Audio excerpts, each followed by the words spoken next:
Welcome, my dear viewers. Thank you for being with my channel and watching my videos. I'm telling you a story from my life. Watch this video to the end. You will understand what I'm telling you, so as not to miss my new videos. Do not forget to subscribe to the channel and leave your explanations in the comments. Then let's go. Why is there such a fuss about Costco's membership fee? I mean, it's supposed to help us save some money. However, Kara always manages to drag me into her shopping adventures. She only thinks about what's convenient for her, and despite my numerous refusals, she just won't take no for an answer. In fact, she even tried to set a date without my agreement. So when are we doing this? My husband chimed in, completely siding with Kara. I was shocked by his response. What are you thinking? It's Kara we're talking about. She's definitely going to make us pay again. Well, I plan on giving her a taste of her own medicine, Ronald said, hinting at some sort of plan to deal with Kara's antics, but only if she continued her selfish behavior. I decided to go along with my husband's scheme.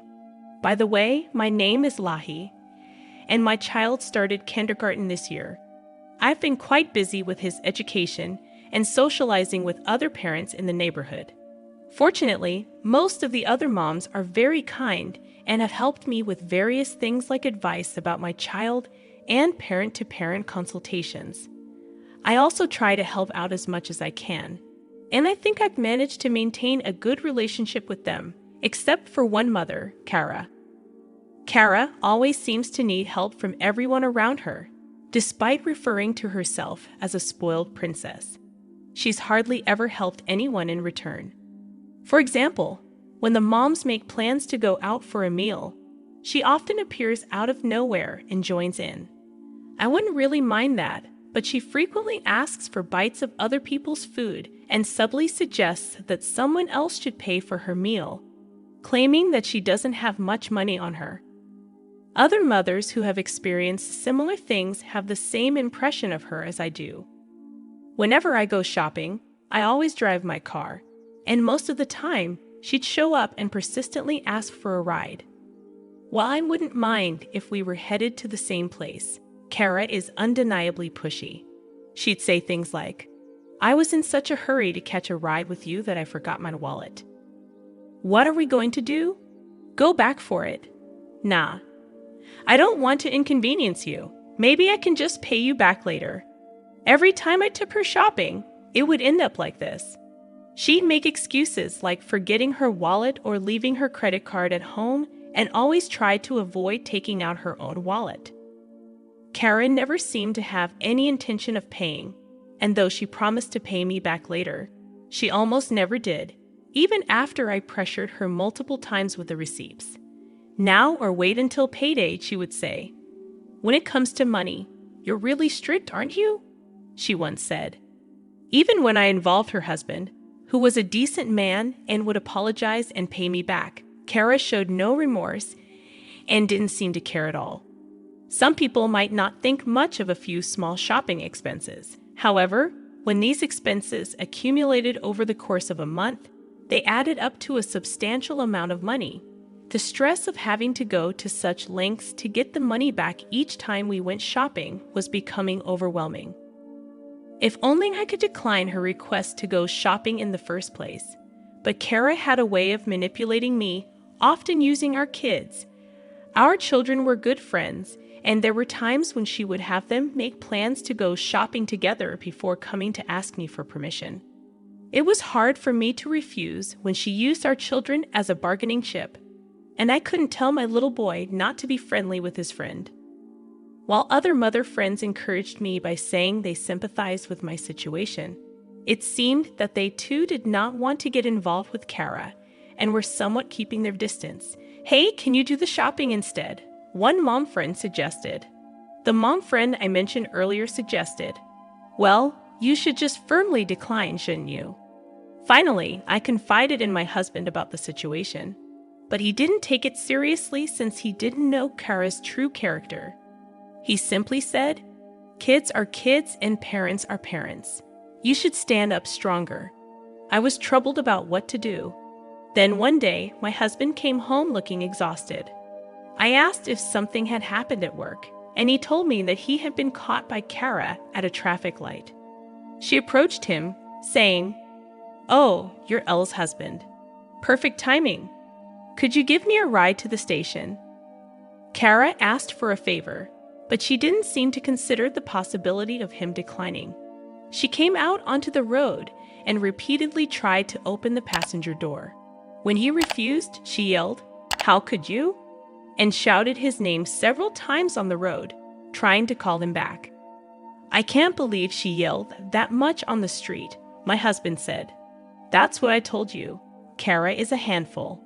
There's a limit to being a handful." After that, she even asked for the fare money. My husband tried to shake her off, but due to the traffic lights on his commute, he had a hard time.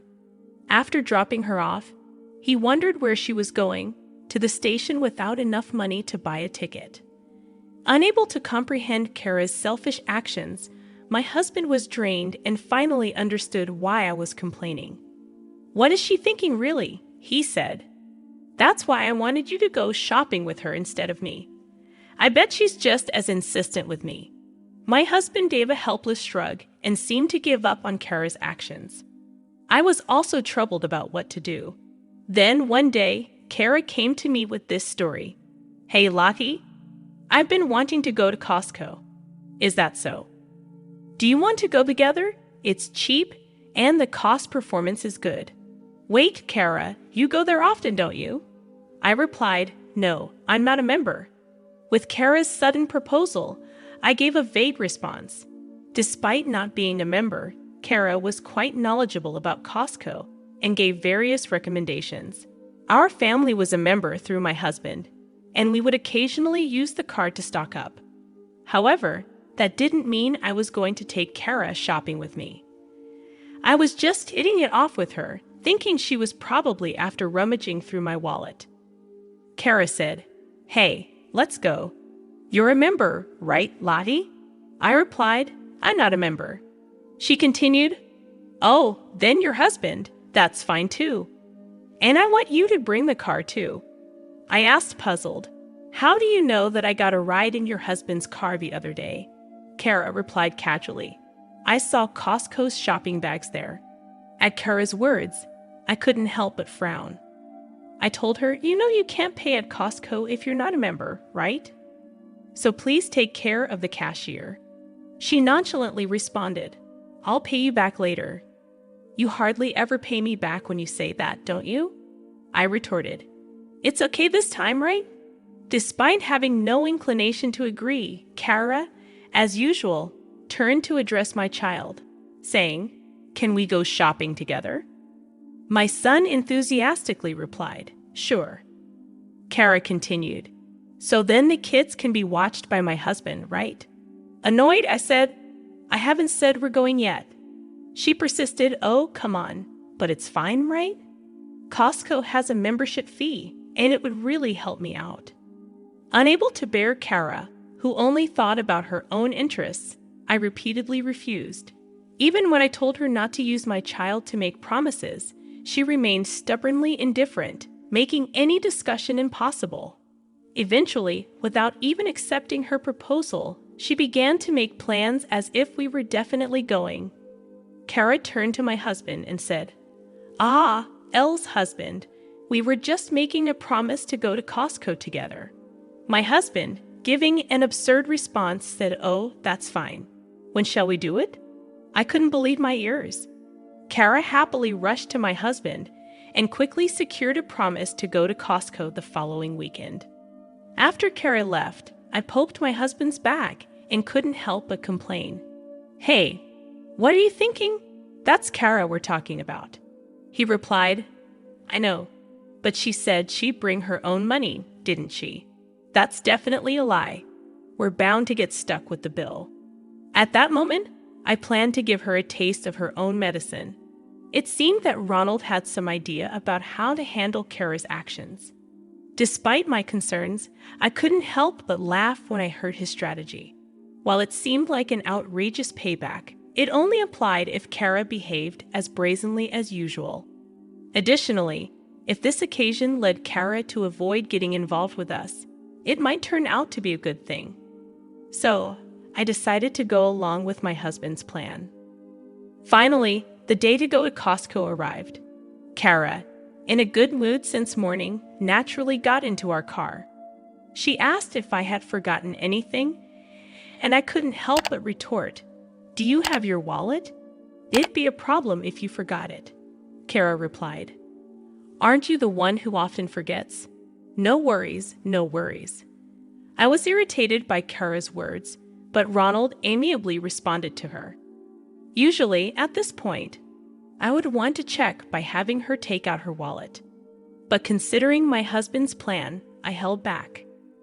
Kara seemed well aware of Costco's system, probably knowing in advance that only those with a membership card could make payments if she shopped there. Inevitably, Ronald would have to pay, and then she could push the payment onto us as usual. If she claimed she forgot her wallet, she wouldn't have to pay anything, which is probably what she was thinking.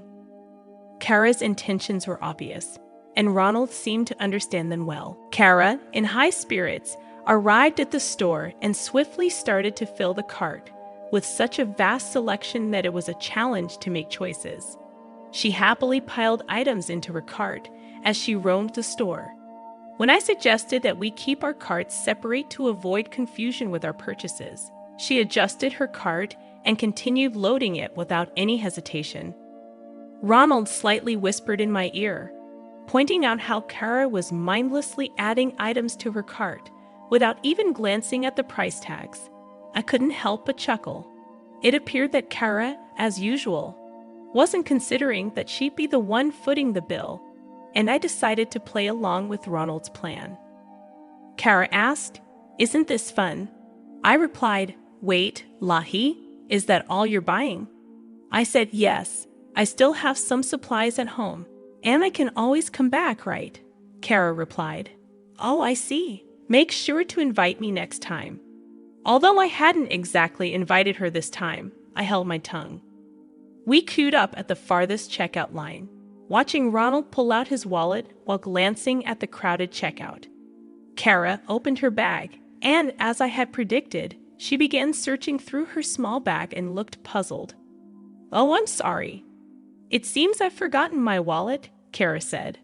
I reminded her, "You said it was okay in the car, didn't you?" Kara apologized. "I'm sorry. Okay, can I pay you back some other time?" Kara's cart had significantly more items than ours. It seemed like she intended to purchase around $200 to $300 worth of goods, but she had shown no signs of concern about the amount of money in her wallet. Considering she didn't say anything when we got home, today she probably had absolutely no intention of contributing any money. Ronald and I exchanged glances. "Oh, right. Sorry, I need to take this call from my folks," I said. I left my cart with Ronald and stepped out of the line. I hid behind the nearby shelves, secretly observing their interactions. Kara seemed to be chatting with Ronald without a care in the world. "It's a shame you bought so much but forgot your wallet. It's really a bummer, but I'm lucky to have a friend who can cover for me," Kara said. Ronald replied, "Oh, I forgot to buy something. Can you hold my place in line while I go get it?" Kara reluctantly agreed. Fine," I hurried back, "okay." As Kara waited for Ronald, he also left the line. It was a Sunday morning, one of the busiest times at Costco. As soon as Kara turned to face the cashier, she was engulfed in the crowd. Now, what would she do with a cart that full? She couldn't really claim that she wasn't buying anything, could she? Saying that, we exchanged glances and shared a sly smile, hidden behind the store shelves. We walked around the back of the shelves and queued up at the farthest checkout line on the opposite side. From there, we observed Kara, who appeared to be waiting for us while slowly giving up her place in line. On the bustling Sunday morning, filled with people eager to grab lunch, Kara, seemingly unaware of our position far away, stood in line. We paid for our purchases and left the store ahead of her. Inside the car, we waited for a while, and I checked my phone to reveal the prank. There was a message from Kara that read, Hey, still not back. Come on, don't keep me waiting like this. I couldn't believe she could stand in line that long without her wallet. Ronald suggested, why don't we just tell her the truth and ask her to come back to the car? I agreed with the idea. Apparently, she was still waiting diligently, which made us all chuckle. I wondered what she was planning to do after putting all those items into the cart and then realizing that we didn't have enough money to pay for them. With that thought in mind, we told her that we had already finished paying and went back to the car. As expected, an outraged call came in from Kara. Hey, wait a minute. What are you thinking? I'm not done shopping yet. If you don't have your wallet, you can't shop in the first place. Come on back now. Don't make it impossible for me. Stop joking around. Come back quickly and pay for this. We firmly stated, we're not paying. But Kara insisted that I brought her, so I should pay. In the end, she even threatened not to go back home unless I paid, which made Ronald even more fed up than I was. Well, if she doesn't want to come back, there's nothing we can do, Ronald said, and he started the car. When I asked how she'd get home, Ronald just said, she'll be fine. I bet she'll just force someone to give her a ride if it comes down to it. With a laugh, still holding a grudge about the time Kara had forced him to drive her to the station. I kept communicating with Kara, even telling her that we would leave her behind if she didn't come back, but she wouldn't listen. Maybe it was harsh to leave her behind, but with the way things were going, I didn't know what else to do. Knowing her, she'll figure something out, I thought as we left the store. The next day, Kara managed to get home by herself, taking the bus. My husband, still laughing about how she did have a wallet after all, was met with a furious Kara storming into our house. You left me stranded at the store. That was so mean, she shouted. I replied, well, it's your fault for going shopping without bringing any money. Kara continued, so you just left me. That's the worst. You could have just paid for me. Do you even realize how much you've been mooching off us? You're always like this, Lahi. She brought up her self-centered arguments, yelling endlessly about how she was unhappy that I didn't spend my money. She even demanded compensation for her emotional distress, making a scene at the entrance of our house. What's going on here with all the shouting? Catherine, a mom friend passing by, asked. Kara gave a smirky smile the moment she saw her. She must have wanted to spread the word about how awful I was through Catherine. Lottie promised to take me shopping, and then she left me, Kara claimed. Catherine responded, oh, you mean you pressured her into making a promise, right? Kara insisted, no, it's not like that. Lahi said she'd take me. There's no way she'd invite someone who's always forgetting her wallet and relying on others to pay for her, Catherine remarked, exposing the truth behind Kara's claims. Kara, who had thrown a tantrum trying to get me to pay for her again, was left speechless. I had anticipated that Kara might spread some rumors, so I had already discussed yesterday's events with Catherine under the pretense of seeking advice. On the flip side, Kara, who was lectured by Catherine, left with a bright red face. Catherine, while encouraging me and acknowledging it was a tough break, seemed a little amused. I was sure she would share the story of Kara's misdeeds with others in the neighborhood. After that, Kara couldn't even correct the truth, and thanks to Catherine, her actions quickly became common knowledge throughout the neighborhood. Kara tried to make allies, but she ended up spreading unnecessary rumors herself. It seemed like no one was willing to support her. On the contrary, many people told her that she got what she deserved and started distancing themselves from her even more. Kara, however, continued to blame me, as she always did. After a while, it seemed she was severely scolded by her husband. Now she would start running away as soon as she saw me, since the people who were fed up with Kara's actions started to praise me for doing a good job. I'd like to think that this issue is settled because of Kara's constant annoyance. I was distanced from many people. However, this incident has brought us closer. We started going shopping together. But of course, we each paid for our own things, and we've built a balanced relationship of give and take.